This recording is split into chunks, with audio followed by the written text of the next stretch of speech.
আমি আলোচনা করবো আর আমাদের ভাইরা ভাই মরতেই থাকবেন। আমরা ইমানের কথা বলবো, কিন্তু ইমানের থাকা যাক আমরা কখনোই পূরণ করবো না। আমরা আব্দুল ইবনে সুবাইর কাতারে ঢুকে যাব, কখন আবু বকর ওমরের মতো দাঁড়িয়ে মুসলিম উম্মার দায়িত্ব নিতে পারবো না। আমরা আমাদের আয়েশি জীবনটাকে পরিত্যাগ করে সে এক আল্লাহর দিকে ধাবিত হতে পারবো না, যে এক আল্লাহ আসমান এবং জমিন বানাইছেন, যে এক আল্লাহ আযাবের বাহিনীকে একাই পরাজিত করেছেন, যে আল্লাহ সে তার সাহাবায়ে কেরামের বাতাস লাগার মাধ্যমে এই হযরত বং পূর্ণভূমিকে ইসলামের আলো দ্বারা রঙিন করেছেন।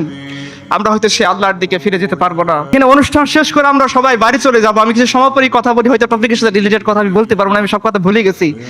কারণ আমার পূর্ববর্তী সম্মানিত বক্তার প্রত্যেকটা কথা আমার দিলের ভিতরে লাগতেছিল, আমার মনে হচ্ছিল আমি হচ্ছি সেই লাস্ট মুনাফিক, যে হয়তো যখন এই কাফেলা এখান থেকে রওনা হবে, আমি তখন আমার ওয়াইফের মহব্বতে আমার বিছানা আঁকড়ে ধরে থাকবো।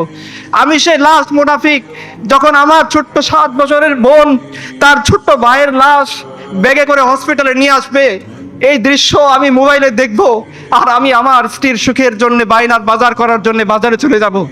আমি সেই লাস্ট মুনাফিক, যে তার সন্তানের তাকাজা পূরণ করার জন্য দিনের তাকাজাকে পিছনে ফেলে দিব। আমি আমার সমস্ত কথা এখন ভুলে গেছি, আমি জানি না আমি কি বলবো।